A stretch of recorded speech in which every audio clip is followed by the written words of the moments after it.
15 दिन पहले एक मांग जम्मू में हमारे युवा साथियों ने उठाई, वहां के राजपूत डोगराओं ने उठाई, युवा डोगराओं ने उठाई, पूरे जोर से रखी। मेरे पास जब ये मैसेज आया, मैंने कहा पूरी ताकत से उठाइए, हम इसको जहां से हो सकता है वहां कहेंगे। और हमने अपनी जो शक्ति है उसका प्रयोग किया और 15 दिन में जम्मू कश्मीर की पुलिस ने उन बच्चों के साथ मारपीट की। हमने कहा इसकी चिंता मत करना, जिंदा हो तब तक लड़ेंगे। और आप देखिए, मात्र 15 दिन पुरानी घटना है। हमने कहा कि जम्मू कश्मीर में एक ऐसा जिहादी जिसको भारत के पहले प्रधानमंत्री ने कैद किया था, उसके नाम से जम्मू कश्मीर में छुट्टी घोषित होती थी। अगर जम्मू कश्मीर राज्य में छुट्टी घोषित होनी चाहिए तो महाराजा हरि सिंह के जन्मदिन 23 सितंबर को होनी चाहिए। यह मांग रखी, उन बच्चों के कुछ चोटें आई और देखिए कि धीरे धीरे धीरे धीरे 5 तारीख की यह घटना है, उन बच्चों पे लाठी चार्ज हुआ। लेकिन 15 दिन के अंदर पूरे देश में वो माहौल बन गया और डोगरा राजपूत बच्चों ने पूरी बहादुरी के साथ इस लड़ाई को लड़ा। और अभी से कोई 24 घंटे पहले जम्मू कश्मीर की सरकार ने यह निर्णय लेकर के सार्वजनिक किया कि अब से महाराजा हरि सिंह के जन्मदिन 23 सितंबर को जम्मू कश्मीर में सार्वजनिक छुट्टी होगी। यह बदलाव है, इसको इस तरीके से समझिए।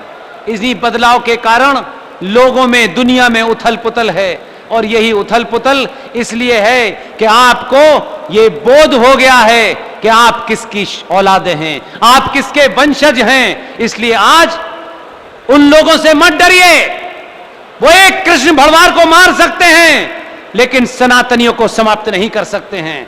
ये चोर, उठाई गिरे लुटेरे जो 1400 साल से तलवार के जोर पर दुनिया को डरा रहे हैं, हमको मालूम है इनकी कितनी औकात है। ये वही लोग हैं जिन्होंने तलवार के जोर पे शलवार पहन के घूम रहे हैं।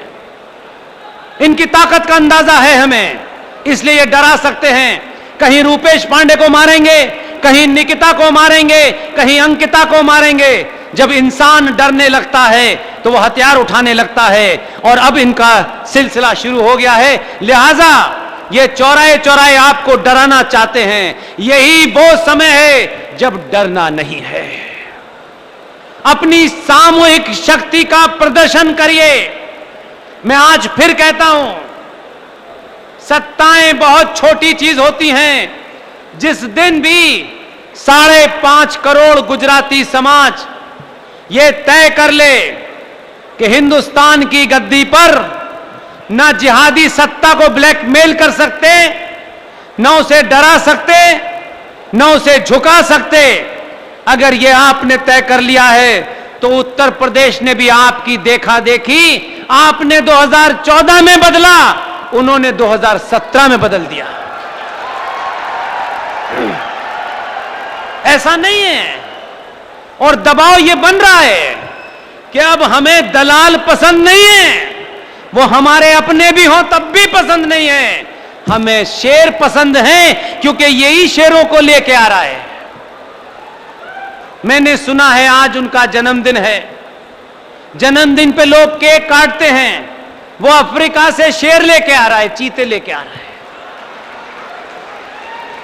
वो गिफ्ट भारत को चीतों की दे रहा है कि उसको पता है कि भारत का सनातनी अब चीता हो गया है, इसलिए आपके लिए चीतों का पुरस्कार दिया जा रहा है।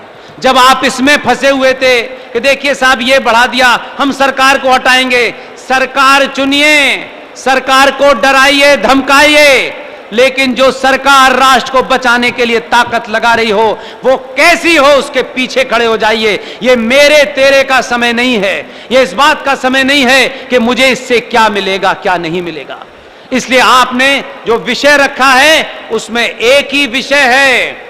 आज 2022 के भारत में इस संचार क्रांति से आपको पता चल गया होगा, पिछले 10 दिन से टेलीविजन पे एक डिबेट चल रही है। 2013 से मैं लगातार इस मुद्दे को उठा रहा हूं।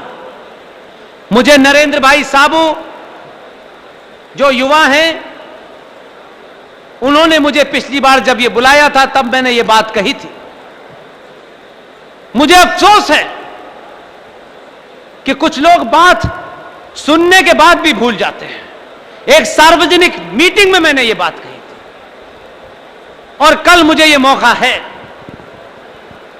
और मैं चूकता नहीं हूं। मेरे कमान में माफी किसी के लिए नहीं है, वो मेरा अपना भी सगा है। अगर राष्ट्र के खिलाफ खड़ा है तो मेरा कुछ भी नहीं है। सिर्फ एक ही एजेंडा है, उसका रंग क्या है, रूप क्या है, ये स्पष्ट नहीं है। यह आदमी राष्ट्र के लिए काम कर रहा है, इसको पूरी शक्ति देना है। मुझे कल सुना है सूरत की म्युनिसिपल कॉरपोरेशन की मेयर साहिबा ने एक प्रोग्राम में बुलाया है, हिम्मत का काम किया है। अगर मेरे कुछ भाषण सुने होते तो मुझे लगता कि उनको पता नहीं है, लेकिन मैं उनको अभी से मुबारकबाद दे रहा हूं। कल बोलूंगा मैं, उन्हीं के सामने बोलूंगा मैं कि जिस म्युनिसिपल कॉरपोरेशन की वो मेयर हैं, उस म्युनिसिपल कॉरपोरेशन का ऑफिस जिहादियों ने अपने कंट्रोल में ले लिया है।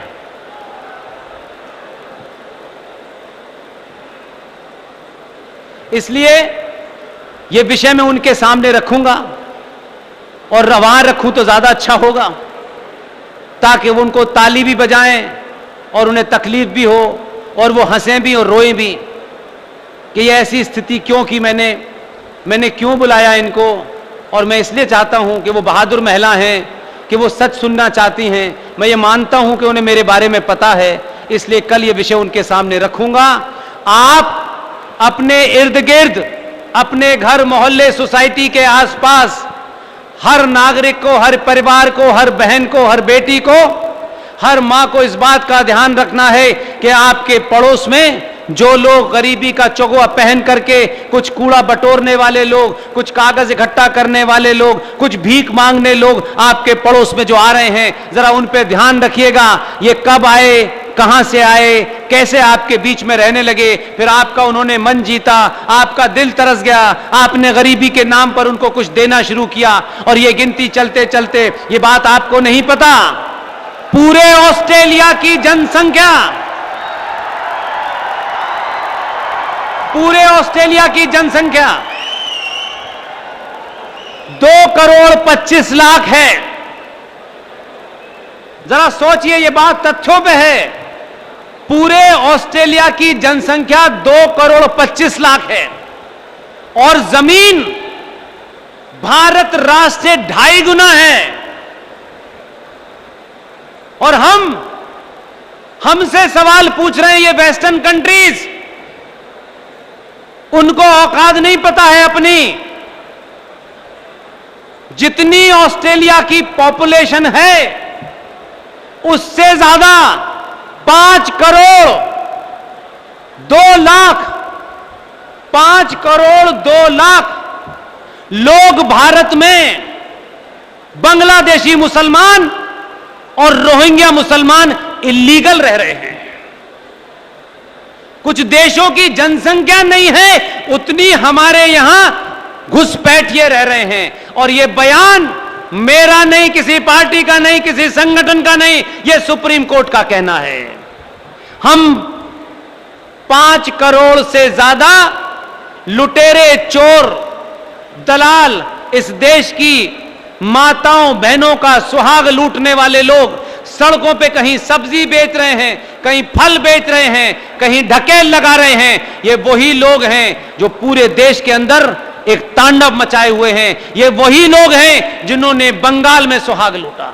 ये वही लोग हैं जो उत्तर प्रदेश में रोज कहीं ना कहीं बम धमाका कर रहे हैं। ये वही लोग हैं जो सर तन से जुदा कर रहे हैं। न इनका बाप है, न इनकी मां है, न इनका कोई संस्कृति है। लिहाजा जो दुनिया में आपको ज्ञान दे रहे हैं उनको बताइएगा कि 5 करोड़ 2 लाख लोग भारत की झूठन पे पल रहे हैं। हमने कभी तलवार उठा के उन्हें मारा नहीं। ये हमारी संस्कृति है, ये हमारी सभ्यता है। लेकिन ये 52 करोड़ लोग, 5 करोड़ लोग जो हैं, ये कहीं 10 करोड़ ना हो, इसकी जिम्मेदारी आपकी है। इसलिए आपको चौकन्ना रहना है कि ये जमीन, ये घर, ये खेत, ये खलियान ये सब कुछ आपके रहें, सिर्फ कागज पे लिखा हुआ है, इससे जमीन नहीं बच रही। कागज का सौदा हो गया है, जिसका खुलासा कल मैं करूंगा। पिछले 10 दिन से टेलीविजन पे डिबेट चल रही है, पिछले 10 साल से इन 2 विषय को मैं इसलिए भेज रहा हूं कि आपका ये इतना खूबसूरत, ये जो चारों तरफ मैंने आज आपके इस पूरे जो आपका हरि कृष्ण परिवार है, इस परिवार के मुखिया ने मुझे अपने साथ बिठा करके इज्जत दी और अपना पूरा प्रांगण दिखाया।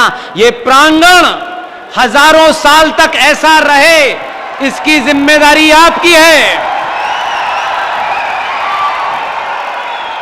ये मत समझिएगा कि कागज पे सिर्फ सावजी भाई का नाम लिखा है।